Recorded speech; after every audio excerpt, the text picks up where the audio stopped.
Fillojmë këtë seancë që sigurisht është një seancë jo e zakonshme, ku vendi i Shqipërisë është në përmbushje të detyrës së vet, në këto rrethana të jashtëzakonshme, në kushtet e një lufte me një armik të padukshëm për syrin njerëzor, por tepër të rrezikshëm për jetën e njerëzve në të gjithë globin. Pa u mbyllur gjendja e jashtëzakonshme pas tërmetit të 26 nëntorit, hym të gjithë në një gjendje tjetër të jashtëzakonshme. Rrallë ndodh që një vend brenda një viti të përballojë njëherësh dy gjendje të jashtëzakonshme. Fakti që jemi në rrugën e dur për të fituar të dyja këto betejë tregon se jemi vital dhe pavarësisht nga konfliktet të cilat përfshin vendin dhe politika, Shqipëria dhe shqiptarët kanë ruajtur të pacenuar virtytet dhe fuqinë e tyre të mbijetesës. Edhe pse situata ishte e rënde me kufizime drastike, ku vendi ka vazhduar punën në format e imponuara nga kjo pandemi. Deputetët kanë mbajtur lidhje me qytetarët dhe agjësitë e shtetit dhe kanë kontribuar në plotësimin e nevojave jetësore të tyre bazike. Konferenca e kryetarëve, byroja, komisionet kanë funksionuar me formatin elektronik dhe shërbime substanciale të administratës kanë qenë në punë pa ndërprerje. Qysh në fillim në emër të Kuvendit të Shqipërisë do të shpreh ngushëllimet familjeve që humbën njerëzit e tyre të dashur dhe së dyti të prekurve që po zhvillojnë betejën për jetën së bashku me ta dhe kolegu jon Ali Madhi, do të uroja shërim sa më të shpejt. Do të shpreha mirënjohjen e thellë për mjekët dhe infermierët e Shqipërisë, veçanërisht për mjekët infeksionistë që janë në vijin e parë të betejës dhe po shpëtojnë qindra jetë shqiptarësh. Por edhe për qindra mjek që luftojnë me pandemin në të 5 kontinentet dhe që në këto kohë të vështira, së bashku me ta dhe 10 mjekë dhe 30 infermierët vullnetarë që shkuan në Itali, kanë lartësuar emrin e atë dheu tonë të përbashkët. Dhe kam thënë dhe përsëris, kombi nuk duhet të harrojë këtë vetmohim. Mirënjohja jonë si kuvend shkon për policinë e shtetit, për forcat armatosur, antarët e cilëve po kontribojnë për shpëtimin e jetës së njerëzve. Po kështu, shumë mirënjohje edhe gazetarëve dhe kameramanëve të terrenit që janë të kundërdodhur në këtë betejë. Kjo betejë nuk do të kishte rezultuar e suksesshme nëse qytetarët e Shqipërisë nuk do të ishin bashkuar masave të ka përsektuar qeveria.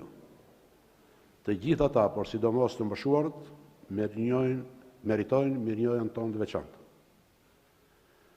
E me këtë rast të gjithëve vazhdojmë të bëjmë thirrje si kuvend që të vazhdojmë të rezistojmë e të luftojmë për të dalë të fituar dhe me sa më pak humbje jetësh në kjo pandemi.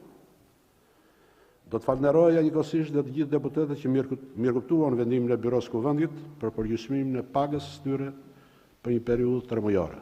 Të njëjtën gjë do të bëja duke i falënderuar dhe përfaqësues të 22 institucioneve të pavarura që ju përgjigjen thirrjes së Byros së Kuvendit dhe do të inkurajoja që 8 institucione që janë përgjigjur akoma të i përgjigjeshin asaj.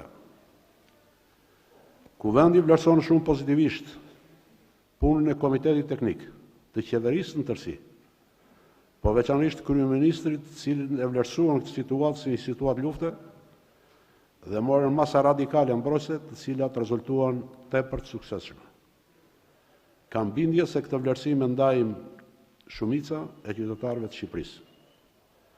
Sa më drastike të jenë masat dhe sa më të vetëdijshëm të jenë qytetarët për zbatimin e tyre, aq më shpejt do t'ja dalën nga kjo betejë dhe aq më shumë dhe aq më shpejt do të fitojë jeta përballë rrezikut që na kanosë.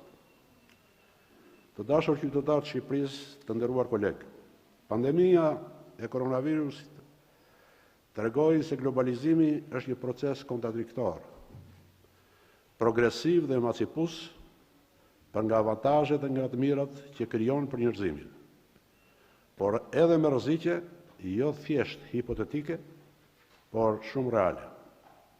Kjo pandemi po tregon se njerëzimi me të drejtë është kujdesur dhe është mrekulluar nga avantazhet e këtij globalizimi, por gabimisht dhe fatkeqësisht kanë nënvlerësuar njëherësh edhe rreziqet prej tij. Duhet ta pranojmë se të gjitha vendet u gjendën të paprgatitura e pa masat e duara mbrojtëse për të përballuar këtë pandemi.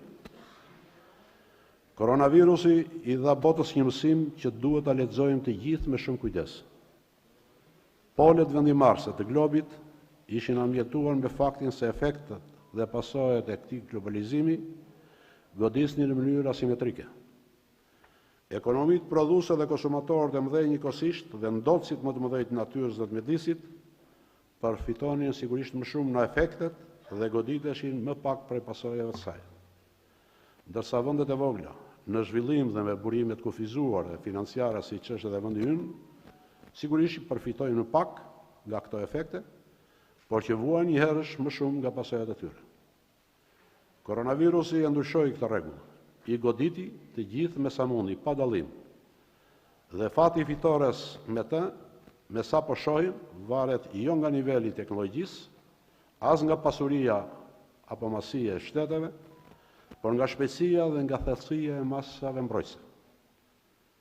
Shqipëria është një vend i vogël dhe jemi aq modest sa të mos i japim mend njerëzimit dhe as të imponohemi aq më pak fuqive dhe ekonomive më të mëdha të globit. Por disa mësime nga kjo pandemi, me të cilat jemi ende në luftë, për vete duhet i nxjerrim. Së pari, jetën dhe shëndetin duhet i përkushtohemi më shumë dhe të mos i marrim ato si të mirëqenia. Jeta na është dhënë për ta gëzuar dhe asaj duhet i shërbejmë me veprimin e qytetarëve dhe me investimin e shoqërisë.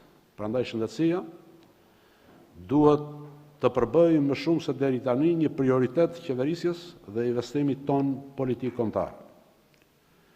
Së dyti shoqëria, forcat politike, kuvendi, qeveria, institucionet duhet korrigjojnë disa prioritete të zhvillimin, mënyrën se si e konceptojmë dhe zhvillojmë raportin midis rritjes ekonomike nga njëra anë dhe shëndetit nga ana tjetër.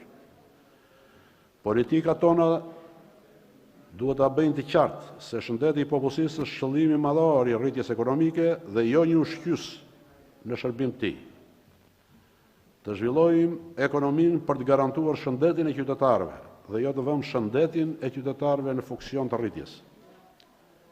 Së treti, brenda sistemit shëndetësor duhet të korrigjojmë disa prioritete. Shëndeti publik dhe mbrojtja nga epidemitë duhet të mbështeten me më shumë burime, me më shumë kujdes dhe me më shumë investime. Shëndeti publik duhet jetë përparësi absolute dhe jo një aneks i politikave tona shëndetësore. Sa më shumë të investojmë në shëndetin publik, aq më pak do të na kërkohet të investojmë për shërbimet e tjera mjekësore dhe spitalore. Fuqizimi i shëndetit publik dhe atij parsor dhe parandalimi i epidemive duhet të jenë element thelbësor të racionalizimit të sistemit shëndetësor dhe atij spitalor. Kjo kërkon ndërgjegjësim më të madh publikut dhe të qytetarëve, mobilizimin e burimeve më të mëdha financiare dhe paraprgatitjen efikase kundër epidemive. Së katërti, kjo situatë duhet na udhëheq drejt ripërcaktimit të statusit të mjekëve dhe infermerëve si dhe profesionistëve të shëndetit. Si të gjithë ju, edhe unë kam përjetuar me emocione atë që pa frikë mund ta quajmë heroizëm të punojësve të mjekësisë dhe jam ndier i detyruar e borxhëlli për ata që duhet kishin bërë më shumë për ta. Ne kemi për detyrë që vlerësimi jonë për forcën e këtyre profesionistëve të mos mbetet në kufit e një faleminderit, sado e sinqert qoftë ajo, por të konkretizohet në më shumë investime për shëndetësinë dhe më shumë mbështetje financiare për ta. Së pesti, kjo situatë ka shtruar emergjencën e përmirësimit të edukatës shëndetësore për parandalimin e epidemisë. Kundër kësaj epidemie, secili duhet të bëhet mjek i vetvetes.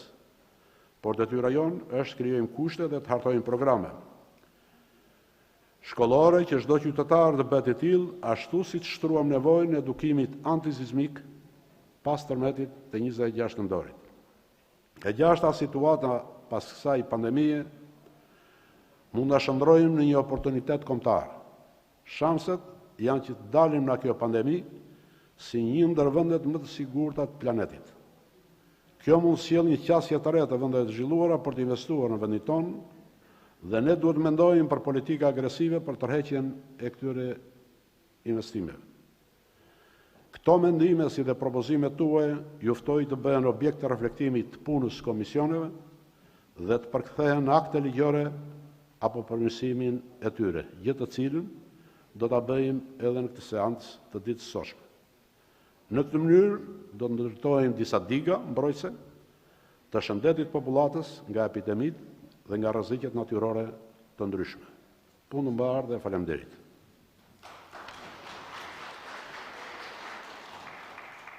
Vazhdojmë me rendin e ditës.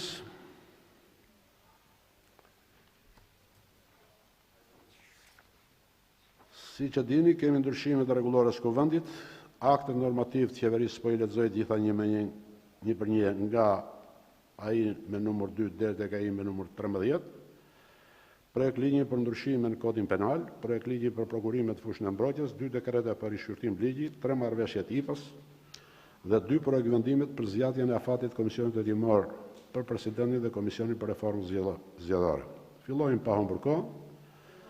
Miratimin e procesit burë? Po?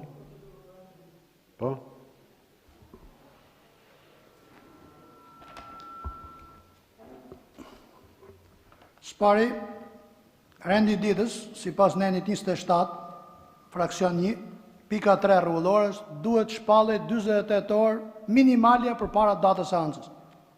Rendi ditës është njoftuar dje në orën 1.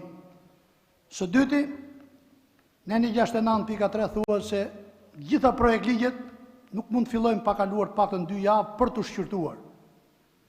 Keni pruar kodin penal në mënyrë sekrete, propozuar nga i doktor Resh, pastaj rimenduar nga 2 jurist, ardhën komision, pa asnjë lloj afatit përcaktuar në nenin 69 rregullores.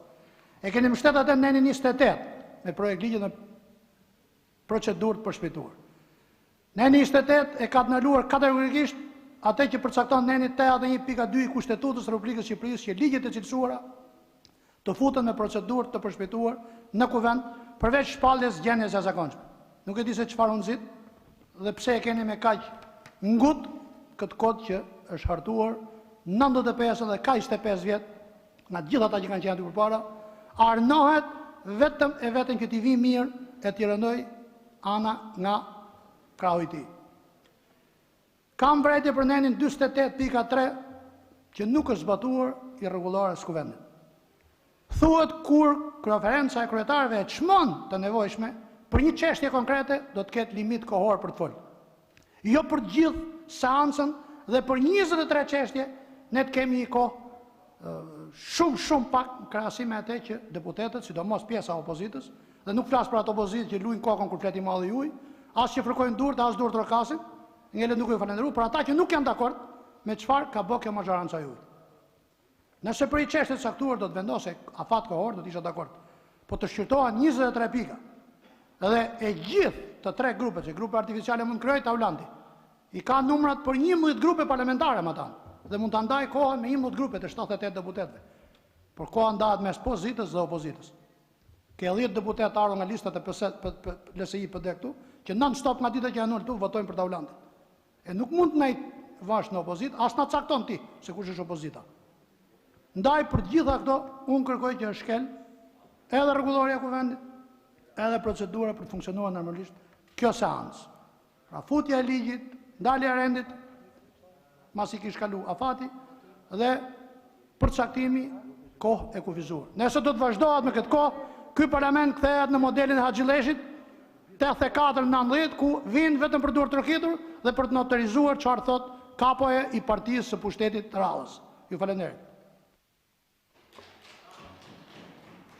Atëherë më lejoni të bëj 3 komente. Ka mundësi një të vazhdoj unë, lidhur me problemet e ngritura.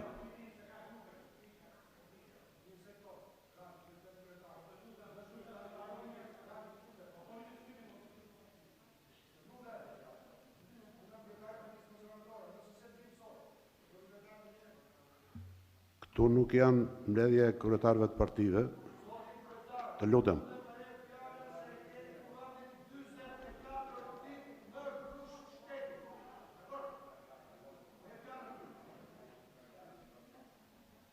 Zoti Gjoni kërkuat fjalën për procedurë, ju e kërkuat? Për 3 çështjet që ngriti zoti Murrizi, dëgjojmë zotëri deputet. E para për rëndën e ditës, është e vërtet 48 orë, por jo më pak se 24 orë. Dhe është zbatuar absolutisht rregulloria e Vendit. E dyta lidhur me ndryshimet në kod, Komisioni i Ligjeve ka shqyrtuar ndryshimet në kod të një nisme që është marrë këtu e 3 muaj më parë. Dhe sipas nenit respektiv të rregullores, kur diskutohet një projekt ligj,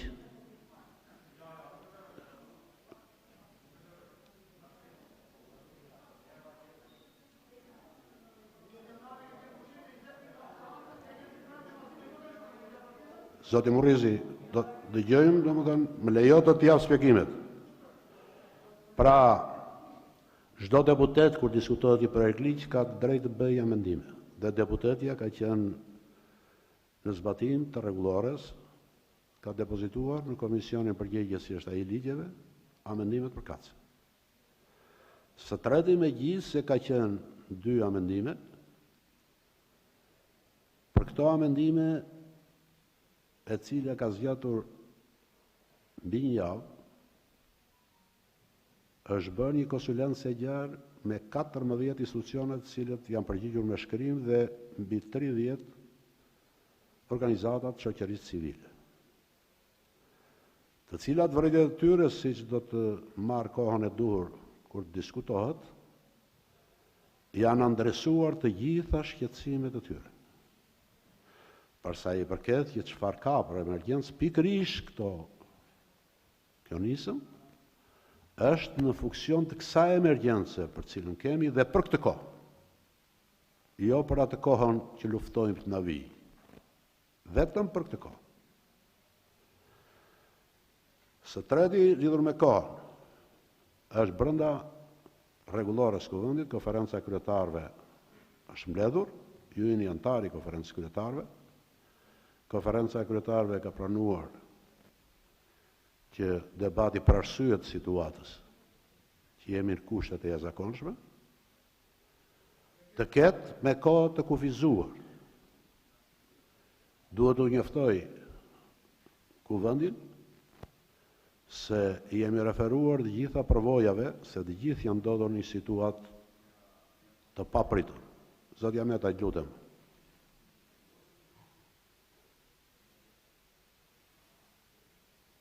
Dhe mund t'ju njoftoj se pothuajse të gjithë parlamentet e 28 vendeve të Europës kanë adaptuar praktikat reja, që do të thotë seancat plenare fillojnë nga 50% e numrit deputetëve deri me përfaqësim nga kryetarët e grupeve dhe jo më shumë se 3 deputet.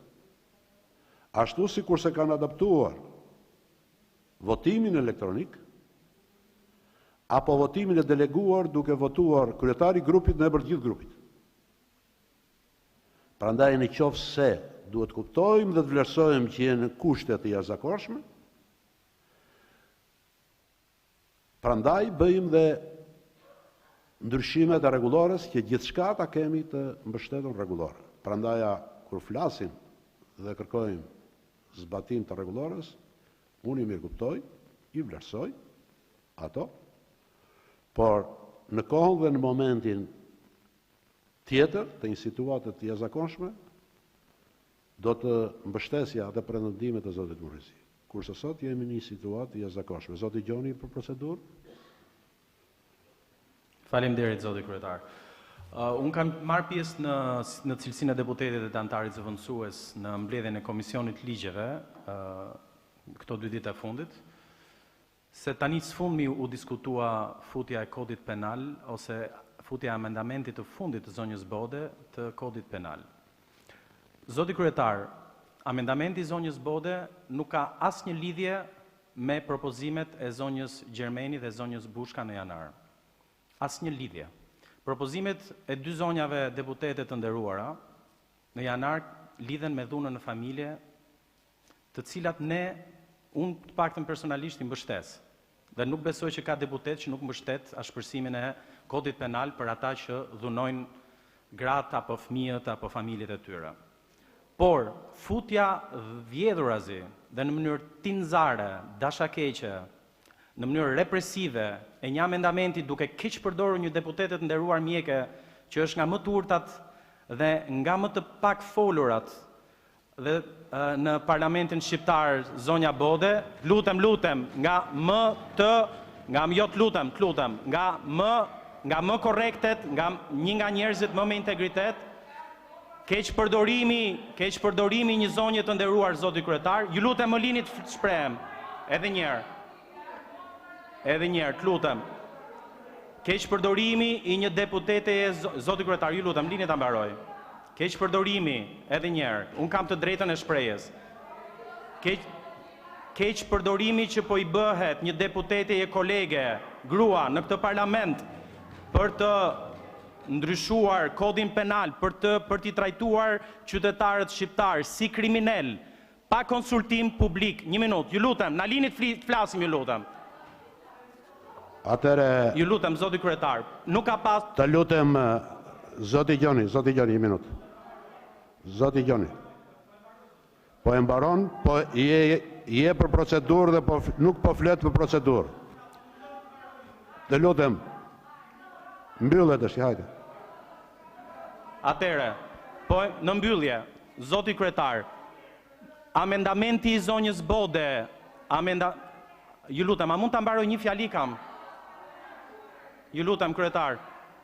Atere, amendamenti i zonjës Bode për të amenduar kodin penal në kundërshtim të hapur me Kushtetutën e Republikës së Shqipërisë dhe me procedurat e rregullores parlamentit, nuk kërkoj falje sepse kam respekt shumë të madh për zonjën Bode. Ju lutem, zoti kryetar, amendimi i propozuar nga zonja Bode është i papranueshëm në këto kushte dhe në mënyrën se si është prezantuar vjedhurazi në Komisionin e Ligjeve, ku na është cënuar edhe drejta e debatit cilësor. Ndaj, ju bëj kërkesë juve si kryetar, i bëj kërkesë mazhorancës të tregoj minimumin e dinjitetit dhe ta tërheqi amendamentin e kodit penal të zonjës Bode për të mos u trajtuar në këtë seancë.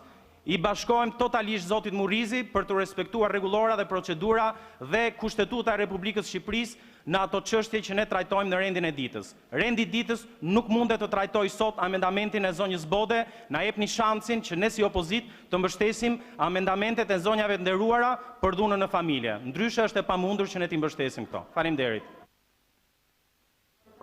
Zoti deputet, mos spekulo, të lutem. Mos spekulo me kërkesën për të folë për procedurë. Zoti deputet, a ka mundësi të dëgjosh? Juve kërkuat të flisnit për procedurë dhe folët të kundërshtim me nenin e procedurës e para. E dyta, edhe njerë po ju tërheq vëmendjen, shpesh artikuloni dhe kam shumë respekt për arsimimin tuaj në perëndim, por me neveri mund të them që gabuat të rënd, kur ju adresuat nismëtarës e cila vlen të vlerësohet, të respektohet, dhe aq më pak s'ka vënd që të anatemohet me ato shprehje që ju thatë, prandaj kërkoja ta tërhiqni atë që thatë. Së treti, amendimet, si që thash, janë bërë në datën 8 prill, me një nisëm që është depozituar në 10 janar. Kështu që është brenda të gjitha rregullave. Dhe e fundit, diskutimi ishte bërë si asnjëherë tjetër. Për 2 amendamente është diskutuar në Komisionin e Ligjeve në mënyrë transparente për publikun e gjithë shqiptar, 5 orë e gjysmë ku ju keni qenë pjesëmarrës. Kështu që nuk ka vend, po sigurisht që zonja Hysi do të flasë, është profesoreshe fushës, nuk do të flasë as ti as unë. Zoti Gjuzi. Ka apo mikrofon. Faleminderit zoti kryetar, nderuar koleg. Të nderuar koleg, ju sjell dhe ju bëj me dije se Kuvendi i Republikës Shqipërisë nuk është mbledhur. Arsyet i di kryetarit se ai ka drejtën, por unë them që është shkelur kushtetuta. Është shkelur pariteti për të marrë vendime në 100 vjet parlament. Nuk ka ndodhur përveç se gjatë kohës së diktaturës. Në këtë koncept, kryeministri i vendit ka nxjerrë akte normative, ka nxjerrë ushtrin nga kazerma dhe ka shkelur kushtetutën. Pra, 44 ditë vendi është në grusht shtetit të Edi Ramës. Zoti kryetar, nëse ju do të vazhdoni t'i bëni presion opozitës së përgjegjshme që ruajti 100 vjet parlament dhe nuk ishte dakord me ata që braktisën parlamentin dhe kërkuan të shkatrojnë shtetin shqiptar, duke elaboruar ata, duke shkelur të gjitha normat që përmban Kushtetuta e Republikës Shqipërisë. Zoti kryetar, nuk mundet televizioni shqiptar të jap parti jo parlamentare. Nuk mundet televizioni shqiptar të konsideroj kryeministri këtë apo atë kryeopozitar. Prandaj, do të lutesha ju në këtë seancë ku ne na hiqet fjala, na merret minutazhi, na shtoni minutazhin pavarësisht se jemi në kushtet e gjendjes jashtëzakonshme, por nuk kemi gjendje të jashtëzakonshme. Duhet mlidhej parlamenti. E kemi mbledhur këtu kur bëhet grushteti në 97-ën kundër demokratëve, kundër qeverisë demokratike. Këtu është mbledhur. Faleminderit gjithë kolegëve, faleminderit zoti kryetar. I dashur deputet, me sa duket edhe juve flisni.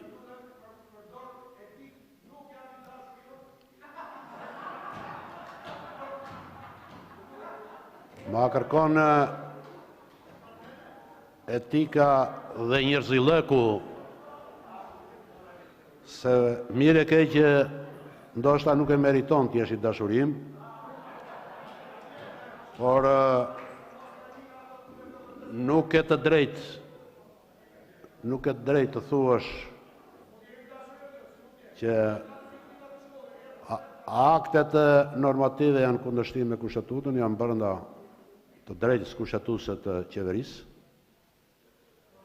E dyta, nuk e drejta në të mësh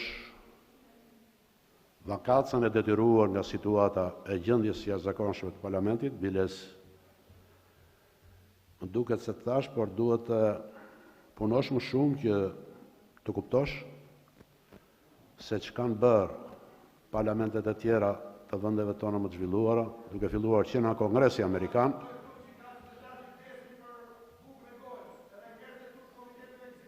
përkundërzi, mos spekulat, lutem dhe mos fol në vendi, se do të nxjerrë dhe në këtë situatë të jashtëzakonshme në salla, dakord? Atëherë të vazhdoj me rendin e ditës. Për proces verbalin, ka vërejtje? Nuk ka. U dha fjala për procedurë, s'ka më. Lidhur me njoftimet, jo nuk ka. Po, sërave. Unë për koleget gra dhe për koleget bura kam shumë respekt dhe i trajtoj gjithmonë me shumë dinjitet dhe me fisnikri, besoj. Ju kërkoj shumë ndjes zonja Bode, nëse fjala ime këtë përdorim është marrë keq dhe është keq përdoruar dhe është keq interpretuar. E kisha, ju lutem, zonja të nderuara, zoti kryetar, unë nuk e kam zakon të fyej këdo, njihem për këtë besoj, por fjalën keq përdorim e kisha për faktin sepse i është kërkuar një deputete që të bëjë një amendim në kodin penal, ndërkohë që ky propozim duhet vinte në mënyrë institucionale nga institucionet përkatëse dhe duhet kishte një diskutim më gjithëpërfshirës në parlament. Këtu e kisha fjalën keq përdorim. Faleminderit. Të përshëndes për tërheqjen e fjalës. Lidhur me projektet depozituara në kuvend, jeni njohur në rrugë elektronike. Shërbimet e kuvendit janë kujdesur të vënë ndjeni për çështjet e depozituara në kuvend. Materialet si gjithmonë do t'i gjeni në faqen zyrtare të kuvendit në internet.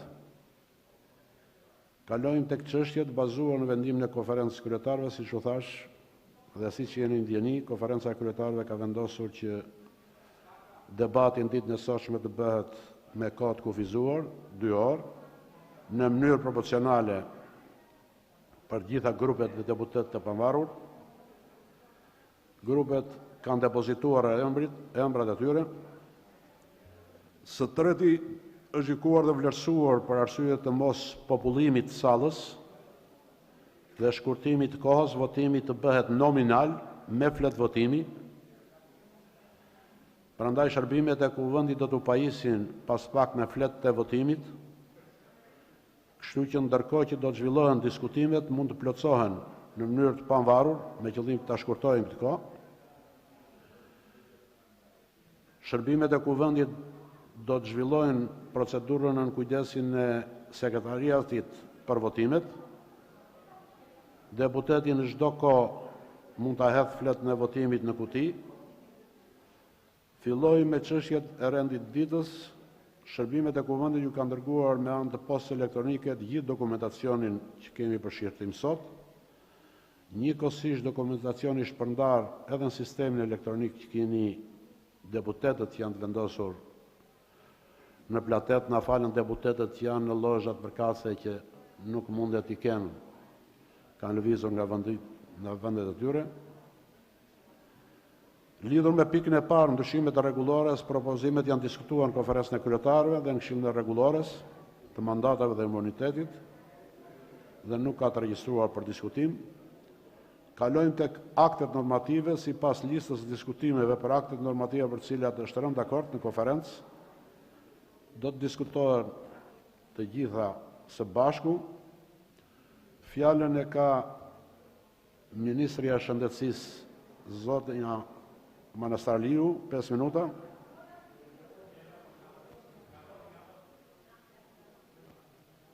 Mund të flisni nga vendi, zonja Ministre.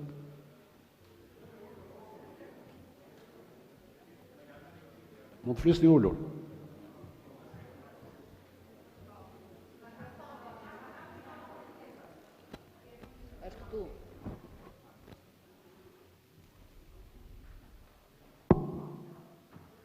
Nderuar zoti kryetar, të nderuar kolegë deputet, nesër bëhen plot 40 ditë që Shqipëria po përballet çdo ditë me këtë armik të padukshëm, me infeksionin SARS-CoV-2.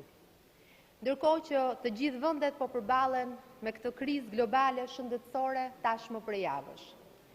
Vendimet e marra në kohën e duhur nga kryeministri Rama dhe qeveria shqiptare shmangën ato që në shumë vende është quajtur si krizë apo kolapsi i sistemit shëndetësor, duke numëruar me mijëra të prekur në ditë e qindra humbje jete në ditë në vetëm pak javë nga fillimi i kësaj pandemie.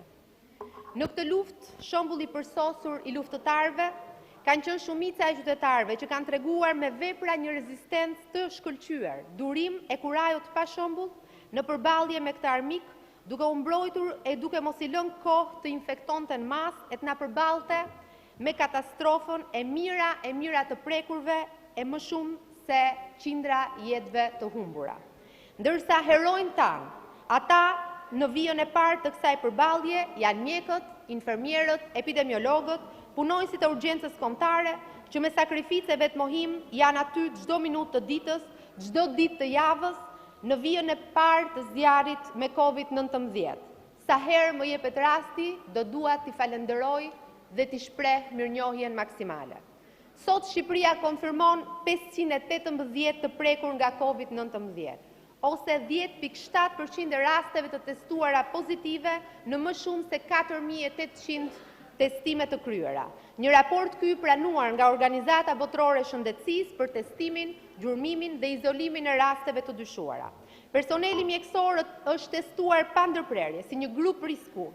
Mbi 800 testime janë kryer, fatmirësisht më pak se 9% e personelit të testuar rezultojnë të prekur dhe mbi gjysma e tyre janë të shëruar.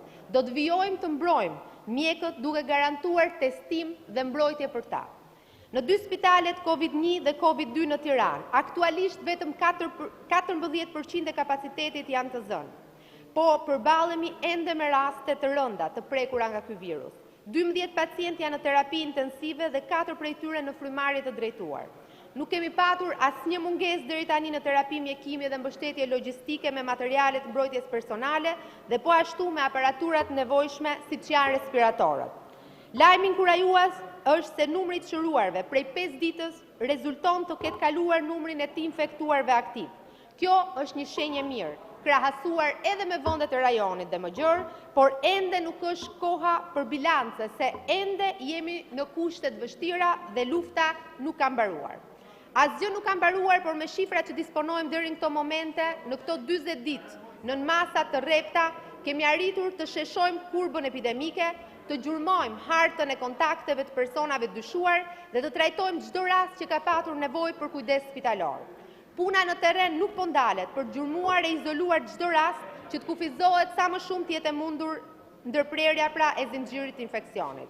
Ashtu sikurse po bëhet në vatrat e reja që falë suksesit të gjurmimit epidemiologjik në Shkodër, në Fier dhe në Elbasan në Tiranë, po punojmë për të identifikuar të gjithë lidhjet e kontakteve dhe do të vijojmë gjithashtu në të gjithë vendin. Më shumë se 100 punonjës të njësive vendore, epidemiologë, ndihmës epidemiolog, punonjës të urgjencës janë angazhuar në hetimin dhe gjurmimin e kontakteve.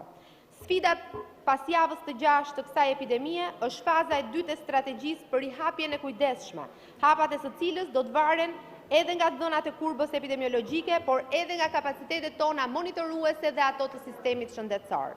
Ndaj për të kompletuar strategjinë e rihapjes, ne do duhet të disponojmë të gjitha instrumentet, përfshi këtu dhe instrumentet ligjore, ndryshimet që propozojmë në aktet normative, ndryshimet për ligjin e smundjeve infektive dhe shoqëruar dhe me ndryshimet në kodin penal, lidhen me situatën e epidemive, jo vetëm që na vendosin ne në një linjë me vendet e tjera, që këto dispozita në fakt i kanë patur të parashikuara, por mbi të gjitha nëse duam të kalojmë në fazën e tranzicionit dhe të bashkëjetuarit për fat keq me këto virus, ne do duhet kemi të gjithë armët për ta luftuar atë. Ndaj rritja e përgjegjësisë individuale, ndërgjegjes qytetare është esenciale me qëllim mbrojtjen e jetës. Sipas dëmit duhet të jetë dhe masa e ndëshkimit për çdo që cënon lirinë dhe jetën e tjetrit. Ndaj propozojmë të forcojmë masat nëpërmjet akteve normative dhe ndryshimit të kodit penal për smundjet infektive për të rritur ndërgjegjësimin dhe për të siguruar që shëndeti si e drejtë themelore të mos cënohet dhe më e mira e përgjithshme të prevalojë. Faleminderit për vëmendjen.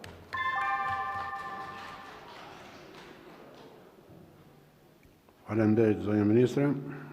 Fjala për zonjën Hajdari.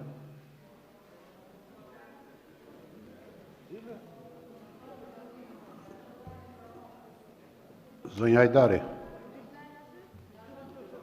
Mund të flisni në vendin me zonjë.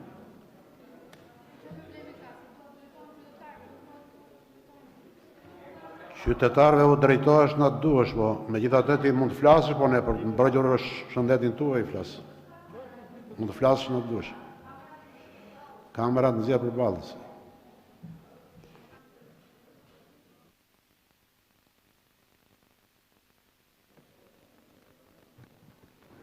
Keni në dispozicion 10 minuta.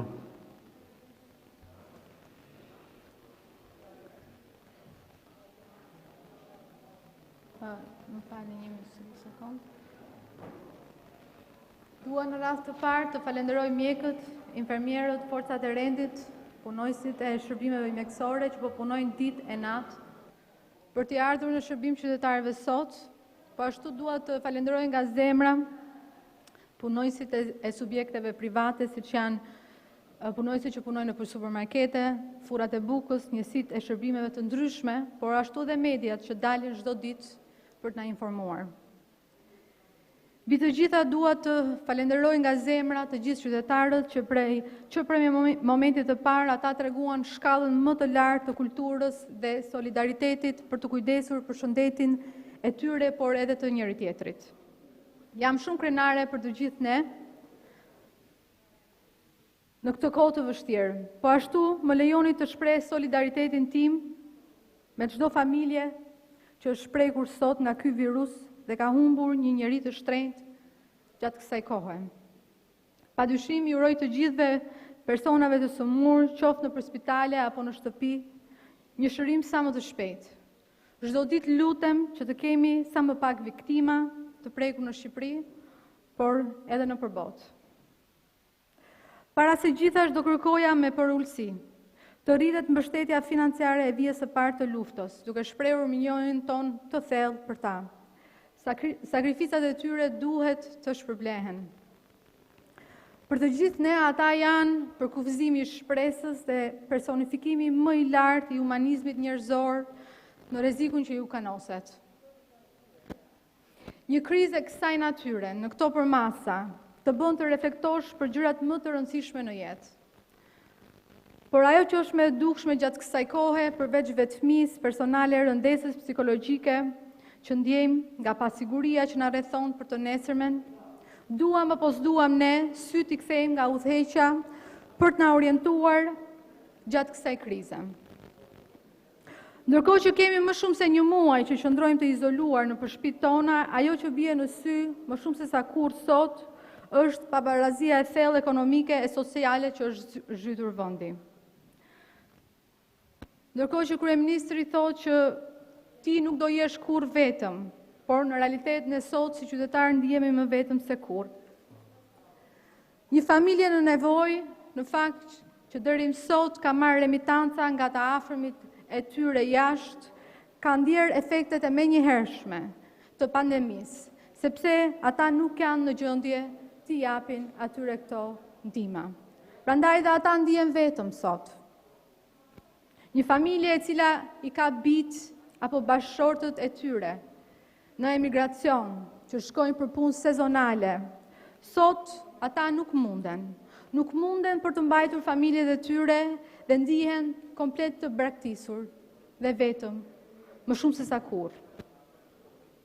Po ashtu një familje që ushqej nga i dyqan i lagjes, u dha një lëmosh për 26.000 lekësh, ndërkohë që duhet të përballoj shumë fatura, pagesa të ndryshme, faturën e qeras, faturën e ujit, faturën e energjisë elektrike dhe sigurime shoqërore.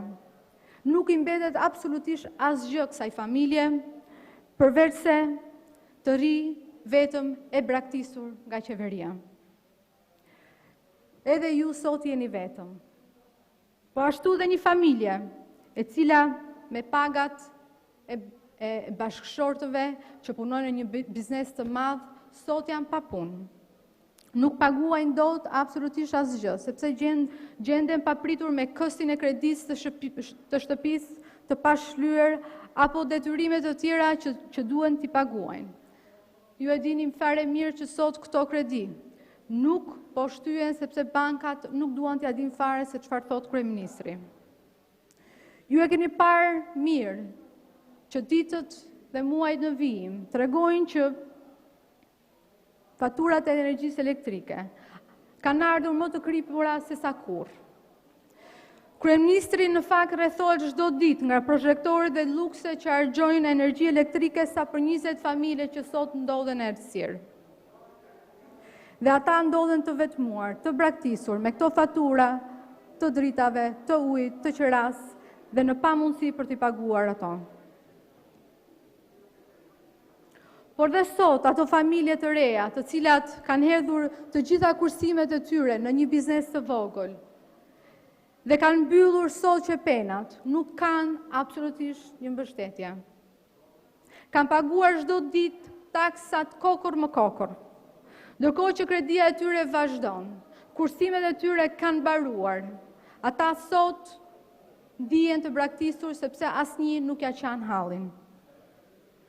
E si këto vazhdojnë pafund. Ka dhjetra e mira familje që sot ndihen në nevojë dhe nuk kanë mundësi të ushqehen, por ju është ndërprer edhe energjia elektrike.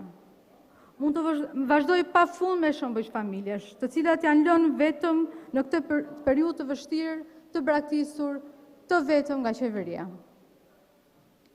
Asgjë nuk ju kushton qeverisë që të paktën të zeronte faturën e energjisë elektrike në këto muaj izolimi për këto familje në nevojë, por askush absolutisht nuk mendoi për ta. Nuk duan t'ia dinë sepse jetojnë në realitete komplet të ndryshme, ku shumica e shqiptarëve aty ku janë të izoluar nuk e shijojnë dot, pra siç po e shijojnë ata. Izolimi i pushtetarëve sot është si të shkojnë për një shplodhje. E teksa qytetarët ndihen sot më shumë vetëm se sa kurrë, të gjithë ju po shijoni lukset tuaja. Ky është realiteti i hidhur sot. Nëse do kishim një realitet ndryshe, sot qytetarët minimumi duhet ishin falur këto fatura dritash, këto fatura e ujit të pishëm dhe t'ua kishim lehtësuar sadopak pagesat mujore. Nëse do kishim një realitet ndryshe, sot qytetarët shqiptarë duhet ishin shpërndar një çek në dorë për çdo qytetar mbi 18 vjeç, e jo paka ushqimore nga shteti. Asnjë nuk po kërkon më shumë se sa i takon. Asgjë më pak se sa po jepet qytetarëve sot nga Kosova apo Maqedonia e Veriut.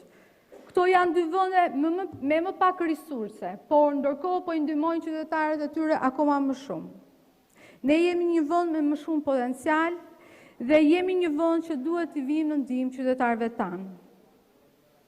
Një ndihmë e madhe sot duhet i jepet patjetër dhe biznesit të vogël dhe biznesit të mesëm. Por ndihma që qeveria shqiptare jep sot me keqardhje nuk kalon as pragun e varfërisë. Ne duhet t'i japim qytetarëve sot të drejtën e tyre për të patur një jetë dinjitoze e njerëzore. Nëse do kishim sot një realitet ndryshe, ne, qeveria, ky kuvend nuk do miratonte që paketat ushqimore të tenderohen nga një firmë maqedonse dhe mos i jepet pikërisht tregut shqiptar dhe fermerëve të cilët po falimentojnë dhe ka nevojë pikërisht për këtë ndihmë në këto kohë të vështira. Nëse do kishim një realitet ndryshe, ne nuk do vazhdonin të paguanin këstet e larta të koncesioneve si të ato të sterilizimit e shumë të tjera që vazhdon t'i paguaj qeveria sot, por do t'i ndalonte menjëherë. Të dashur qytetarë, fatkeqësisht ky është realiteti që ne jetojmë sot. E sikur ky realiteti hidhur të mos mjaftonte, sot kryeministri juaj del në çdo ekran, në çdo televizor, në çdo telefon që t'ju përdori me fytyrën e tij një kërcënim akoma më të madh. Ai ju thot juve se do t'ju burgos. Ju kërcënon çdo ditë me burgosje. Ky është turpi më i madh që ka ndodhur ndonjëherë, që një infektuar, një sëmur që del jashtë të kërcënohet me burgosje. Ndërkohë që gjithë psikologët, ndërkohë që gjithë bota thotë dhe këshillon që qytetarët sot duhet të jepet akoma më shumë shpresë, të përdorim akoma më shumë pozitivitet, fjalë të mira, ky njeri, ky kryeministër për një javë ka përdorur fjalën burg 674 herë. Burg është gjithçka për të, është zgjidhja e vetme për çdo krizë. Dhe ja ku jemi sot me paturpsinë më të madhe si ligjvënës të këtij kuvendi për të votuar pikërisht këta qytetarë që kemi rrobtuar për 30 vite. Tani ju doni vetëm t'i çoni në burg dhe kaq ju ka ngelur. Ka ardhur koha në fakt që të burgjet të hapen, por jo për ta, jo për qytetarët. Të luftojmë së bashku për të futur në burg pushtetarët që kanë abuzuar me pushtetin e tyre për këtë popull që e kanë vuajtur pafund në këto vite. I ka zhvatur qytetarët nga pasuria kombëtare, ndërsa vetë jetojnë në luks. Se ju mbaroi koha zonja Hajdari, mund të mbylli tash. Edhe 1 minutë për procedurë, të lutem. Vazhdoj edhe 1 minutë. lutem. Falenderit. Kemi nevojë të hapem burgjet për ata pushtetarë që kanë abuzuar me pushtetin e tyre dhe e kanë optuar këtë popull dhe e kanë zvaritur pafund. Ndërsa vetë jetojnë në luksi sheikët e naftës. Por akoma besoj se këto ditë do të vinë. Unë kam besim të plot, por duhet të luftojmë së bashku të dashur qytetarë dhe forca ime vjen pikërisht prej jush.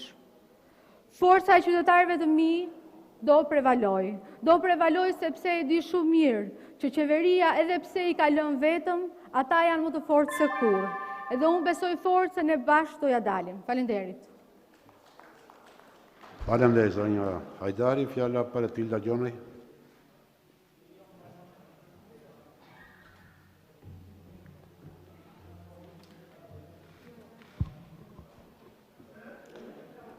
I nderuar kryetari i Kuvendit, të nderuar deputet, të nderuar qytetar, aktualisht po jetojmë në një situatë të pazakontë. Jemi duke përballuar një nga sfidat më të vështira në të gjitha kohrave dhe jo vetëm vendi ynë, por mbar bota. Është e vërtetë që tashmë jemi në javën e 6 të përballjes së kësaj situate që vijon, por besoj që duhet jemi krenar që e kemi bërë të mundur të përballojmë me shumë qetësi, qartësi edhe vendosmëri.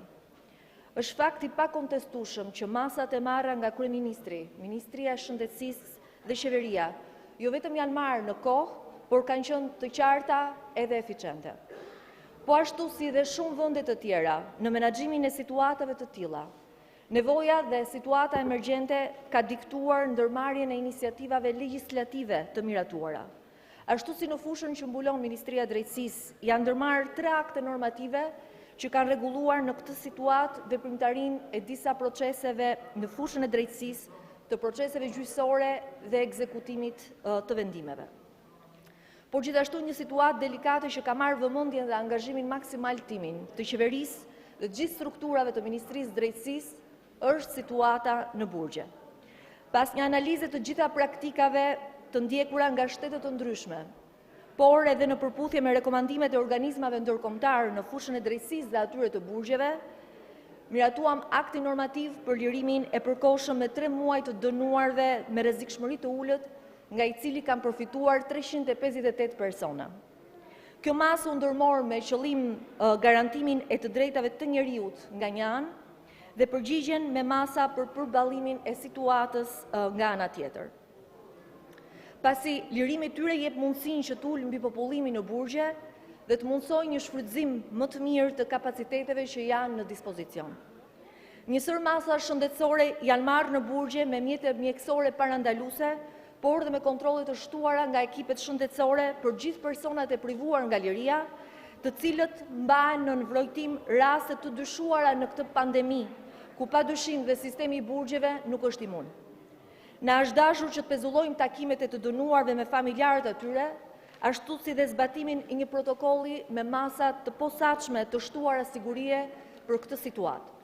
Për këtë arsye dua të falenderoj të gjithë qytetarët, familjarët e të dënuarve që janë treguar mirëkuptues, por padyshim mirënjohjen e të gjithë armatës të policëve, stafit shëndetësor dhe stafit civil në sistemin e burgjeve, që në kushte shumë të vështira, kilometrave që janë dashur të bëjnë, orareve të zgjatura, jo vetëm që kanë kryer punën e tyre me përpikmëri, por kanë sakrifikuar mbi veten dhe për atë që është shumë e rëndësishme mbi familjen e tyre. Përtej vështirësive të jashtëzakonshme, puna e çdo polici, i të gjitha strukturave dhe i të gjithëve ne vështirësohet duke vënë në rrezik një nga sistemet më të rëndësishme kur lajme të rreme apo të pakonfirmuara përhapen nga media të ndryshme për rastet Covid në burgje. Për këtë arsye i bëj thirrje medias që të tregojnë përgjegjshmëri, maturi dhe ajo që është shumë e rëndësishme, proporcionalitet në trajtimin e lajmeve kur kemi të bëjmë me raste të institucioneve të sigurisë, pasi lajme të tilla krijojnë situata paniku tek personat e dënuar, familjarët e tyre dhe punonjësit e policisë të cilat sjellin pasoja të pariparueshme në rendin dhe sigurinë. Por pavarësisht masave administrative të ndërmarra nga qeveria lidhur me këtë situatë, është parë mëse e nevojshme, ashtu si në të gjitha vendet të botë, kriminalizimi i veprimeve apo i mos veprimeve në rastet e zbatimit të këtyre masave në situata epidemish. Propozimet për shtesat në kodin penal nuk kanë si qëllim në vetveten dëshkimin dhe nuk shërbejnë për asgjë tjetër përveç se mbrojtjes së jetës dhe shëndetit të qytetarëve në rastet e pandemive. Këto shtesa do duhet të bëheshin shumë herët, ashtu si vendet të ndryshme europiane i kanë në kodet e tyre tashmë më shumë se disa dekada.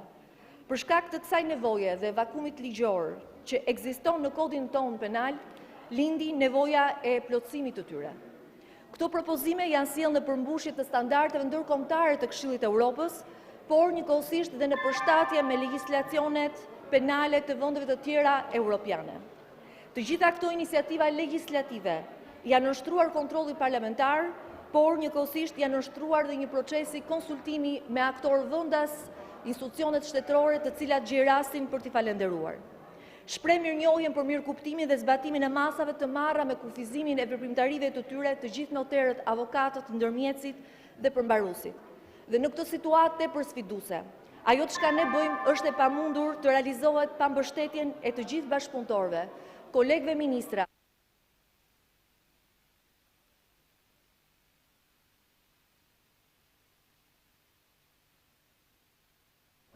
Ajtia.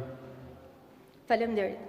Kolegëve ministra, kryeministrit, të cilëve ju shpreh mirënjohjen time dhe unë besoj që do kemi mirëkuptimin nga të gjithë deputetët në masat që kemi marrë për përballimin e kësaj situate duke miratuar sot iniciativat legjislative.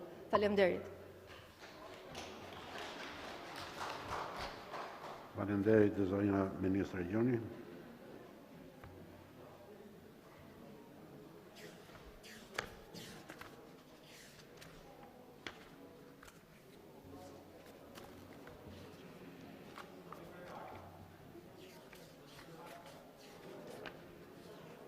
Çaka? Ta dash fjallën për procedurë, jo në çdo sekond mund ta marrë një deputet një herë merret për procedurë. Merret vetëm një herë.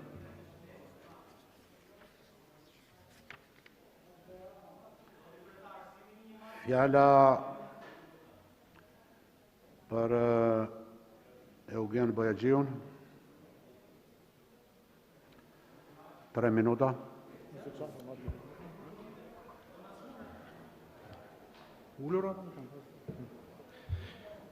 I nderuar kryetari i seancës, të nderuar kolegë deputet, të dashur qytetar. Përgjegjësia ime sot për të komentuar këtë akt normativ nuk vjen vetëm si përgjegjësi e një deputeti që ka detyrën dhe privilegjin të kujdeset për elektoratin që përfaqëson. Por së pari flas para jush me përgjegjësinë e mjegut, një mision që kush e ka e di se te kalon çdo bindje apo interes politik. Në një situatë të tillë pandemie, të rrezikshmërisë kaq të lartë për shëndetin e popullatës, më duken absurde komentet të cilat diskutojnë ende, nëse janë apo jo të rëndësishme masat e marra dhe sanksionet e vendosura. Unë nuk jam jurist, jam mjek, dhe në betejën me jetën njerëzore kupton që shpeshherë shpëtimi i vetëm është ndërhyrja në kohën e dur, edhe pse shumëherë kjo zgjidhje nuk la vend për shqyrtimin e proporcionit të masave. Vlerësoj shumë këtë akt normativ, që ka përfshirë në masat që ndërmerren për parandalimin e sëmundjeve infektive edhe vetë karantinimin, si një masë shumë të rëndësishme për mbrojtjen e shëndetit publik, krahas masave të parashikuara aktualisht. Në shumicën e rasteve, vetë karantinimi është një masë që i lihet në dorë ndërgjegjes qytetare, por kur bëhet fjalë për pandemi, asgjë nuk mund të lihet në dorë të besimit se qytetarët do të zbatojnë masat. Nuk mund të lihet asgjë në dorë të besimit të ndërgjegjes qytetare. Vjen diskutimet në kuvend, këtë seancë të jashtëzakonshme, deputetët me maska dhe doreze, debatet deri më tani për më së shumti për ndryshimet e kodit penal, shkputemi në një hapësirë publicitare shumë shkurt, rrithet më herë transmetimi drejt për drejt raport televizion nga kuvendi me kolegen Aida Tunci, sa minuta kofshim së bashku.